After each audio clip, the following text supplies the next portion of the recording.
আসসালামু আলাইকুম। আজকে cabinet committee on economic affairs তার একটা ইম্পর্টেন্ট মিটিং করে এবং মিটিংয়ে চিটাং পোর্টের বিষয়ে কিছু ইম্পর্টেন্ট ডিসিশন নিয়েছে।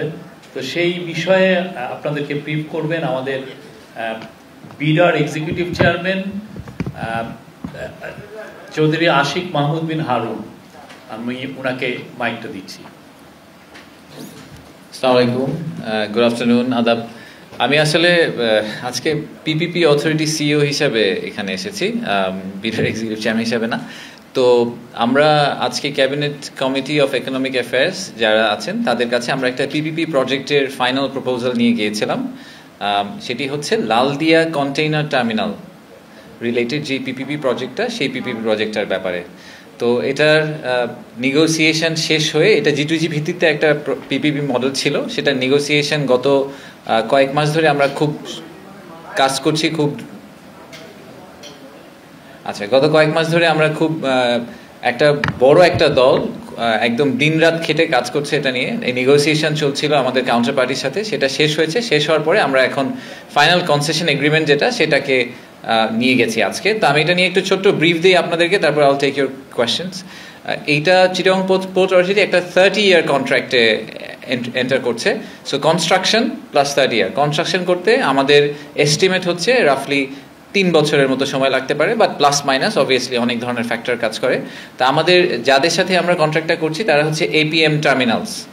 এপিএম টার্মিনালস হচ্ছে এপি মোলার মার্স যে গ্রুপটা আছে, সেই গ্রুপের একটা সাবসিডিয়ারি, এবং তাদের পিছনে আছে, আপনারা অনেকে হয়তো এপি মোলার ফাউন্ডেশনের কথা শুনে থাকতে পারবেন ডেনমার্কে। They are very well known, they are actually foundation, so it's a charitable organisation.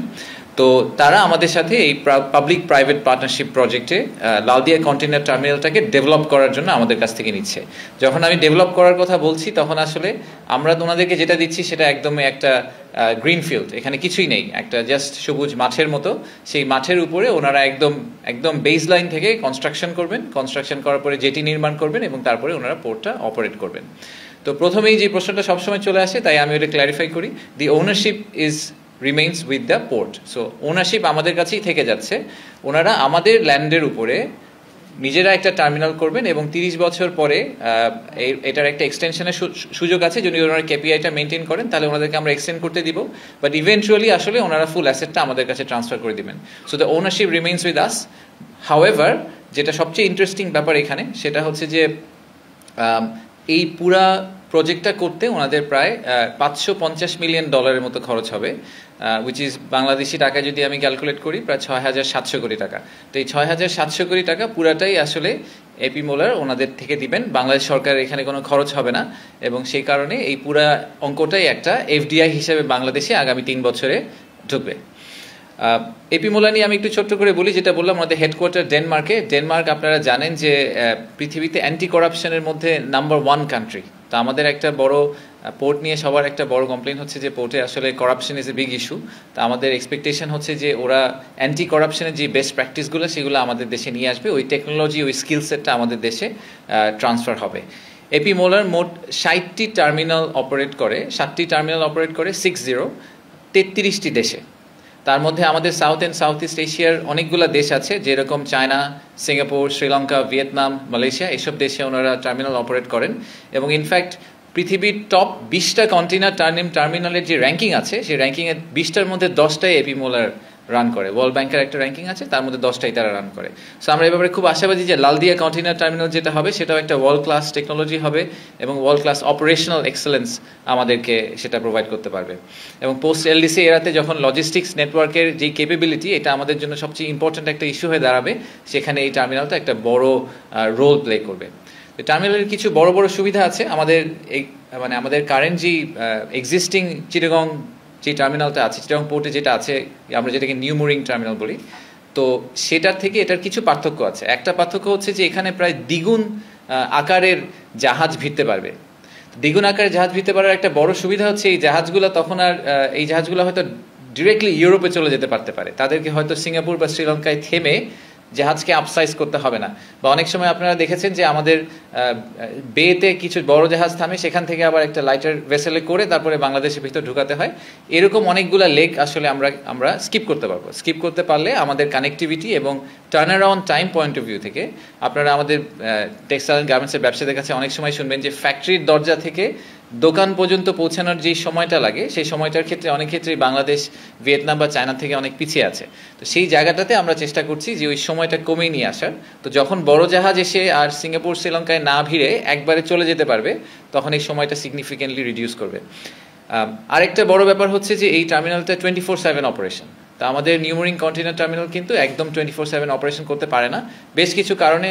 তারা নদীর অনেক ভিতর দিকে ড্রাফটের কিছু ইস্যু আছে, জোয়ার ভাটার ইস্যু আছে, সব মিলিয়ে। বাট এই টার্মিনালটা একদম 24/7 অপারেট করবে। সো আমাদের যে অনেক সময় ব্যাকলগ তৈরি হয় আমাদের দেশে এই কন্টেইনারের ক্ষেত্রে, সেই ব্যাকলগটা আমরা আশা করছি যে এখান থেকে সিগনিফিকেন্টলি কমে যাবে।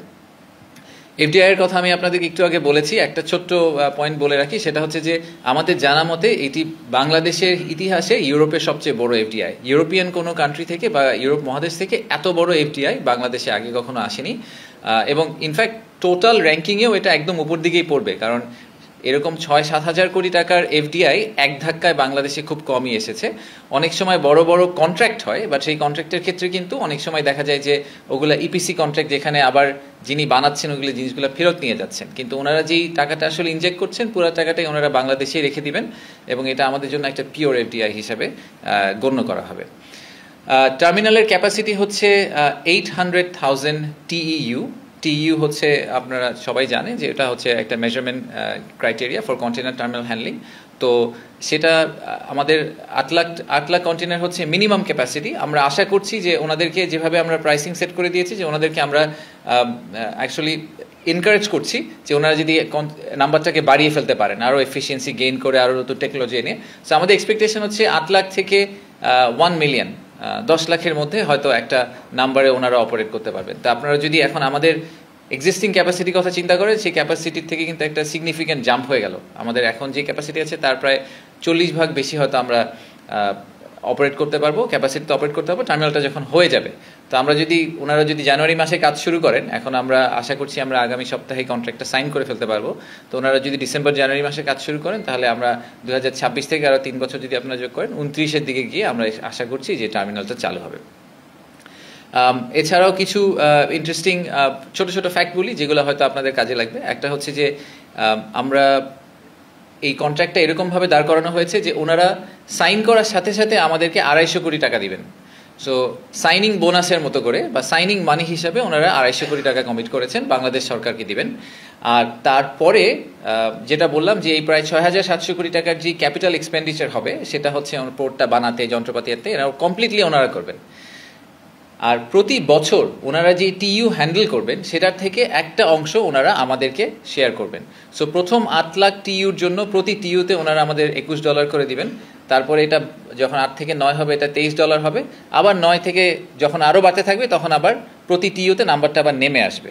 তো আমরা এটা এরকম করে করেছি যাতে ওনাদেরকে আমরা এনকারেজ করি যে ওনারা অনেক বেশি হ্যান্ডেল করেন। আমাদের আসলে ভলিউম হ্যান্ডলিংটা আমাদের জন্য ইম্পর্টেন্ট, বাট একই সাথে আমরা মেক শিওর করার চেষ্টা করেছি যে বাংলাদেশের economic return point of view থেকে চিটাগং পোর্ট অথরিটি যাতে কোনোভাবেই লস মেকিং না হয়। এটা আমাদের জন্য যে ইকোনমিক্স আমরা দেখতে পাচ্ছি, সেটা আমাদের যে কোনো ইকোনমিক মডেলে আমরা we have taken it through. আমাদের ট্রানজ্যাকশন অ্যাডভাইজার ছিল আইএফসি, ওয়ার্ল্ড ব্যাংকের যে সাবসিডিয়ারি আছে। তো ওনারা আমাদেরকে হেল্প করেছেন। আমরা খুব ডিপ ফাইন্যান্সিয়াল মডেলিং করে দেখেছি যে এখান থেকে আমরা যে রিটার্নটা পাচ্ছি, এটা আমাদের অন্যান্য যে কোনো পোর্টের তুলনায় অ্যাকচুয়ালি অনেক অনেক বেটার। এটা একটা global standard, global safety standard এবং এনভায়রনমেন্ট স্ট্যান্ডার্ডের একটা পোর্ট হচ্ছে। সো এটা একটা গ্রিন পোর্টের মতো করে হবে। সো সেটাও আমাদের জন্য একটা বড় ব্যাপার হবে। আর আমরা অবশ্যই এক্সপেক্ট করছি যে আমাদের নিজেদের ওয়ার্কফোর্স এখানে কাজ করবে। তো এই পোর্টটা চালু হলে প্রায় 5 থেকে 700 লোক শুধুমাত্র এই পোর্টেই কাজ করবে। এবং আমাদের যেটা লং টার্ম অ্যাম্বিশন, সেটা হচ্ছে যে এই পোর্টে কাজ করার পরে আরও যেই 7টা পোর্ট ওনারা চালান, সেই পোর্টেও বাংলাদেশিরা একসময় হয়তো পোস্টিং নিয়ে গিয়ে ওখানেও কাজ করবে। কারণ আমাদের লোকজনকে যদি আমরা এখানে শেখাতে পারি, then they will start using these resources in other markets. অন্য মার্কেটে ওনারা বাংলাদেশিদেরকে নিয়ে যেতে পারবেন। তো এটা আমাদের জন্য একটা নতুন একটা দুয়ার খুলে দিবে আমাদের এমপ্লয়মেন্টের পয়েন্ট অফ ভিউ থেকে। তো সব শেষে আমি যেটা বলবো যে এটা একটা বাংলাদেশে পিপিপি প্রজেক্ট, যেহেতু আমি পিপিপি সিও হিসেবে এসেছি এখানে, বাংলাদেশে public private partnership project successful করা খুব চ্যালেঞ্জিং। আপনারা দেখেছেন যে অনেক বছর ধরে আমরা পিপিপি অথরিটি অনেক দিন ধরে অপারেট করছে, কিন্তু সত্যিকার অর্থে সাকসেসফুল পিপি প্রজেক্টের সংখ্যা একেবারেই কম। কিন্তু ইনফ্রাস্ট্রাকচারে লালদিয়া কন্টেনার টার্মিনালটা আমরা যেভাবে কন্ট্রাক্টটা ম্যানেজ করেছি, নেগোশিয়েট করেছি, এবং আমার কন্ট্রাক্টটাতে যেই টার্মগুলো সেট করা হয়েছে সেটা দেশের জন্য খুবই আসলে ফেভারেবল। এবং এই ধরনের ইনফ্রাস্ট্রাকচার পিপিপিতেই হয়তো আমাদের ফোকাস করা উচিত। তো সামনে আমরা চেষ্টা করব ইনফ্রাস্ট্রাকচার পিপিপিতে ফোকাস করার জন্য, এবং এইটা একটা নতুন স্ট্যান্ডার্ড সেট করবে। আজকে যখন আমরা আমাদের উপদেষ্টা কমিটিতে এটা এক্সপ্লেইন করার চেষ্টা করেছি যে কী ধরনের মেইন টার্মগুলো ছিল, তারা খুবই অবাক হয়েছেন যে আমরা এই পর্যন্ত আসলে আমাদের কাউন্টার পার্টিকে ঠেলে নিয়ে যেতে পেরেছি, যে ওনারা অনেক কিছু করতে রাজি হয়েছেন। তো বাট এনিওয়ে আমার মনে হয় আমাদের কাউন্টার পার্টিকেও ধন্যবাদ জানানো উচিত, এপিএম টার্মিনালকে। কারণ সত্যি কথা যে ওনারা বিশ্বের অনেক দেশে টার্মিনাল চালান, এবং ওনাদের একটা বড় ইচ্ছা ছিল এই টার্মিনালের ফাউন্ডেশনের যে চেয়ারম্যান, উনিও ডাভোসে আমাদের প্রধান উপদেষ্টার সাথে দেখা করেছিলেন গত বছর। ওনারা বাংলাদেশের প্রজেক্টটা ওনাদের জন্য যত না কমার্শিয়ালি ইন্টারেস্টিং, ইকুয়ালি তাদের জন্য সোশ্যালি ইন্টারেস্টিং। তারা জেনুইনলি মনে করেন যে বাংলাদেশে যদি একটা ভালো প্রজেক্ট ওনারা করতে পারেন, সেখানে ওনারা এমপ্লয়মেন্ট জেনারেট করতে পারেন, এবং সেখানে মানুষজনের কর্মসংস্থান হয়, তাদের চিকিৎসার ব্যবস্থা হয়, স্কুল হয় তাদের ফ্যামিলির জন্য, সেগুলো তাদের জন্য একটা বড় ভ্যালু অ্যাড তাদের জন্য। তাদের আসলে বাংলাদেশে একটু ছোট একটা পোর্ট করে তাদের যে ম্যাসিভ রেভিনিউ ডিফারেন্সিয়াল হয়ে যাবে তা না, বা তারা এটাকে একটা genuinely truly social impact project হিসাবেও কনসিডার করছেন, in addition to the economic impact. So এতটুকু বলে আমি থামি। আমি হ্যাপি টু টেক কোয়েশ্চেন্স, আপনাদের যদি কোনো প্রশ্ন থাকে। ক্যাবিনেট কমিটি যে অ্যাপ্রুভ করেছে, জি ক্যাবিনেট, সরি, আর শফিক ভাই যেটা বললেন আমি আবার একটু রিপিট করছি প্রথমেই, যে আজকে আমরা এটা ক্যাবিনেট কমিটি অফ ইকোনমিক অ্যাফেয়ার্সে নিয়ে গিয়েছিলাম, এবং ওনারা এটা অ্যাপ্রুভ করে দিয়েছেন। সো অ্যাপ্রুভ করে দিয়েছেন বলতে তার মানে হচ্ছে যে আমাদের পরবর্তী ধাপ হচ্ছে যে আমরা এটিকে এখন সাইনিংয়ে চলে যাব। সো আগামী সপ্তাহে আমরা ওনাদের গ্লোবাল জি অফ হেডকোয়ার্টার, সেখান থেকে ওনাদের চেয়ারম্যান আসছেন এপিএম টার্মিনালের, এবং ডেনমার্কের একজন মিনিস্টারও আসছেন শুধুমাত্র এই সিগনেচারটা সেলিব্রেট করার জন্য। সো আমরা আগামী সপ্তাহে আশা করছি যে আমরা কন্ট্রাক্টটা সাইন করতে পারবো, কনসেশন এগ্রিমেন্ট, এবং কনসেশন এগ্রিমেন্ট সাইন হয়ে গেলে তারপর ওনারা কনস্ট্রাকশনে চলে যাবেন। Thank you. কোশ্চেন জাগরণ,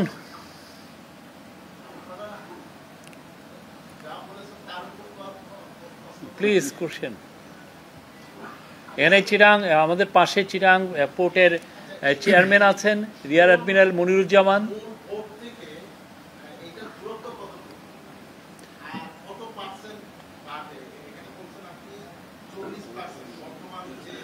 দুই কিলোমিটার না, 9 কিলোমিটার সমুদ্রের দিকে। জি রাইট। আমি একটু, আপনি প্রশ্নটা করেছেন যেহেতু পোর্ট রিলেটেড প্রশ্ন করলে, আমি একটু পরিচয় করে দিই। আমার পাশে আছেন চিরং পোর্ট অথরিটির চেয়ারম্যান রিয়ারম্যান মনিরুজ্জামান ভাই, আর এই প্রজেক্টটার যে ফোকাল পয়েন্ট ছিল, আমাদের চিফ নেগোশিয়েটর ছিলেন আমাদের পক্ষতে, উনি হচ্ছেন কমান্ডার আব্দুল্লাহ ভাই। ওনারা দুইজনই চিরং পোর্ট অথরিটি, বাট ওনাদেরকে আমরা নিয়ে এসেছি। ওনারা টেকনিক্যাল, যদি আপনাদের এরপরে কোনো পরবর্তীতে প্রশ্ন থাকে please feel free to ask them directly. Port থেকে কত দূরে, আমাদের এক্সিস্টিং পোর্ট থেকে কত দূরে, তা আমাদের, আপনারা যদি একটু ম্যাপটা চিন্তা করেন গুগল ম্যাপের মধ্যে, সেটা হচ্ছে যে আমাদের পোর্টটা কিন্তু কর্ণফুলী নদী দিয়ে অনেক ভিতরে যেয়ে একটা বাঁক পার হয়ে ভিতরে যেতে হয়। তো টোটাল প্রায় 14 কিলোমিটারের মতো ভিতরে ঢুকতে হয় আমাদের কর্ণফুলী, একদম সমুদ্র থেকে যে আমি চিন্তা করি, তাহলে আমাদের এক্সিস্টিং পোর্টটাকে প্রায় 14 কিলোমিটার ভিতরে, এটা ঠিক 5 কিলোমিটার ভিতরে।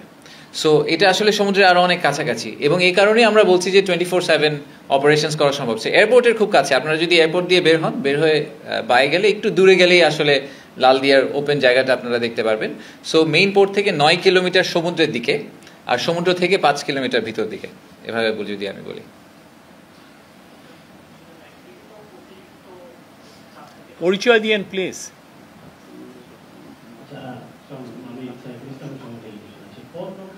আসলে বিড়ম্বনা হওয়ার সম্ভাবনা থাকবে কিনা, কারণ আমরা যতটুকু জানি যে প্রচুর পরিমাণে চাপ থাকে, বিশেষ করে চট্টগ্রাম বন্দরে যেটা দেখছি, সেই ক্ষেত্রে কতটুকু প্রস্তুত থাকবে এটা একটু জানতে চাই।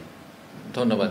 তো আপনার প্রশ্নটাকে আমি একটু ভাঙার চেষ্টা করি, কারণ আমিও এই ব্যাপারটা নিয়ে আমি এটা নিয়ে অনেকবার ভয়েস রেজ করেছি। প্রথমটা হচ্ছে যে পণ্য খালাসি সমস্যাটা কোনখানে হতে পারে। একটা হতে পারে যে আমাদের আমাদের নিজেদের যেই সংস্থা, সেই সংস্থার আসলে সক্ষমতা আছে কিনা, হঠাৎ করে তারা এরকম শতকরা 40% বেশি ভলিউম হ্যান্ডেল করা, তাদের কি ওই জনবল আছে কিনা, তাদের সেই আইটি সিস্টেম বা এরকম টেকনোলজি আছে কিনা সেটা করার জন্য। এটা একটা জেনুইন কনসার্ন, সেটা নিয়ে আমরা কাস্টমসের সাথে আলাদা কাজ করছি। আমরা এনবিআর চেয়ারম্যান রহমান ভাইকে এটা জানিয়েছি যে ওনাদেরকে আমরা খুব ক্লিয়ার একটা রোড ম্যাপ দিয়েছি যে আগামী 5 বছরে ক্যাপাসিটি কিভাবে বিল্ড করবে এবং সেটাকে কাভার করার জন্য ওনারা যাতে সক্ষমতা তৈরি করেন। এটা একটা প্রথম অংশ। তো আপনার প্রশ্নের প্রথম উত্তর হচ্ছে যে চ্যালেঞ্জ আছে, সেটাকে রিজলভ করতে হবে এবং সেটা রিজলভ করার দায়িত্ব আসলে সরকারের পাশে। দ্বিতীয় যে চ্যালেঞ্জটা তৈরি হতে পারে সেটা হচ্ছে আমাদের রোড এবং রেল নেটওয়ার্কের উপর যে প্রেশারটা পড়বে। সো আপনি যদি চিন্তা করেন যে চিটাগং এলাকা তো অলরেডি ইটস কোয়াইট চ্যালেঞ্জিং। আমরা দেখি যে ট্রাকগুলা দাঁড়িয়ে থাকে, অনেক ক্ষেত্রে যে ট্রাকগুলা দাঁড়িয়ে থাকে কনজেশন সৃষ্টি করে, তার কারণ হচ্ছে যে ট্রাকগুলো আসলে খুব একটা স্ট্রাকচার্ড ওয়েতে অপারেট করে না। বিদেশে গেলে ওনাদের পোর্টগুলোকে দেখলে মনে হয় যে পোর্টগুলো একদম খালি, কিন্তু ওনারা বিরাট ভলিউম অপারেট করছেন।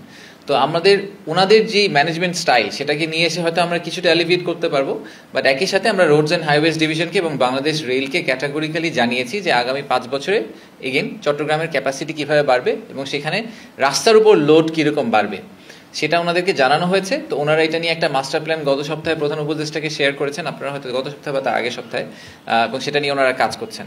আর ফাইনালি ছোট্ট একটা পয়েন্ট বলি, সেটা হচ্ছে যে আমাদের ওয়াটার বডি, জলপথ দিয়ে কাজ করার ব্যাপারে কিন্তু আমরা অনেক পিছিয়ে আছি। মানে একটা বড় অংশ আমাদের এই লোডটা যদি আমরা পানি দিয়ে বের করে নদীর ভিতর দিয়ে বের করে দিতে পারতাম তাহলে খুব সুবিধা হতো।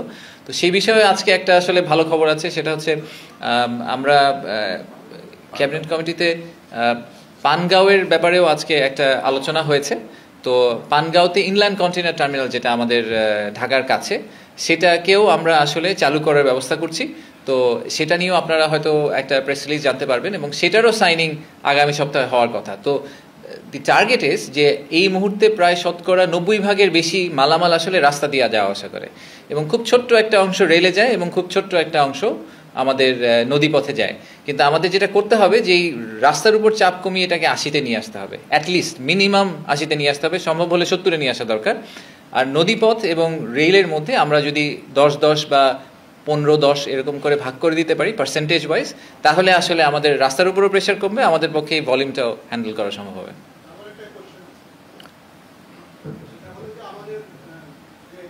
পরিচয় দিয়েন। আমি মইনুল হক, নিউ এজে কাজ করি। আমাদের যে আন্তর্জাতিক বাণিজ্যের ক্ষেত্রে আমাদের যে সবথেকে বড় যে ইয়েটা আমরা সবসময় শুনি সেটা হলো আমদানি রপ্তানির ক্ষেত্রে আমাদের লিড টাইম একটা বড় ফ্যাক্টর হয়।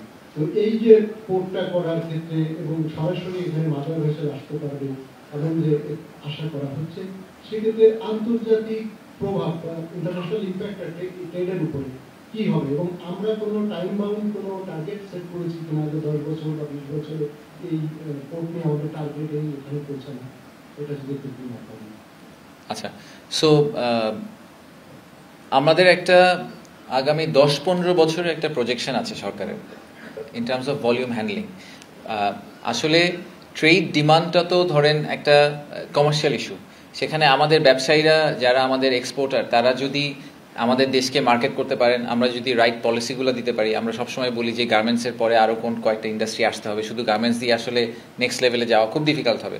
তো সেই জায়গাগুলোতে ইন্টারভেনশন লাগবে, কিন্তু পুরো সব ইন্টারভেনশন করা হলেও যদি আমরা এই লজিস্টিক্স নেটওয়ার্কটাকে ঠিক করতে না পারি তাহলে আসলে আর বাকি সবগুলো করেও কোনো লাভ নেই। তো আমরা ওই ফাউন্ডেশনটা, logistics network is a foundation, so ফাউন্ডেশনটা আমরা ঠিক করার জন্য কাজ করছি। সো এই একটা ক্লিয়ার ভলিউম ফোরকাস্ট করা আছে, যদি সব ঠিকঠাক যায় তাহলে আমাদের ভলিউম কত গুণ হবে আগামী 5-10-15 বছরে, সেটার উপর বেস করে ব্যাকট্র্যাক করে এখন এখানে এই ভলিউমটা দেওয়া হয়েছে। লালদিয়ার ক্ষেত্রে স্পেসিফিক্যালি আমরা বলছি যে এখানে 1 মিলিয়ন TU হ্যান্ডেল করা হবে এবং 1 মিলিয়ন TU যদি হ্যান্ডেল করা হয়, লালদিয়া আমাদের যে নিউমেরিং কন্টেইনার টার্মিনালের সক্ষমতা বৃদ্ধি নিয়ে কাজ হচ্ছে আপনারা জানেন, পাশাপাশি বে টার্মিনাল আছে এবং তারপরে মাতারবাড়ি ডিপ সি পোর্ট আছে। সো এই 4টাকে যদি আমি যোগ করি তাহলে সব মিলিয়ে আমাদের এখন যে সক্ষমতা আছে কন্টেইনার হ্যান্ডলিংয়ের, তার 6 গুণ সক্ষমতা তৈরি হওয়ার এক্সপেকটেশন আমাদের আছে। সক্ষমতা তৈরি হওয়াটাই মূল না, এর সাথে 2টা জিনিস খুবই ইম্পর্টেন্ট। একটা হচ্ছে করাপশন ফ্রি আর দ্বিতীয়টা হচ্ছে এফিসিয়েন্সি। একটা হচ্ছে ক্যাপাসিটি, আরেকটা হচ্ছে করাপশন ফ্রি, আরেকটা হচ্ছে এফিসিয়েন্সি। 10-15-20 বছর পরে নিজেই আমরা এই কোয়ালিটির পোর্টগুলো চালাতে পারবো। জি, আমি মেহেদি হাসান বলছিলাম 21 টেলিভিশন থেকে। তো এই পোর্ট তো বেসরকারি প্রতিষ্ঠান অপারেট করবে, বেসরকারি প্রতিষ্ঠান অপারেট করলে আমাদের বন্দর ব্যবহারকারীদের চার্জ কিরকম করবে? চার্জ কি আরো বাড়বে? বন্দর আপনারা জানেন যে আমাদের একটা রেগুলেটরি বডি আছে এবং রেগুলেটরি বডি আসলে প্রাইস সেট করে।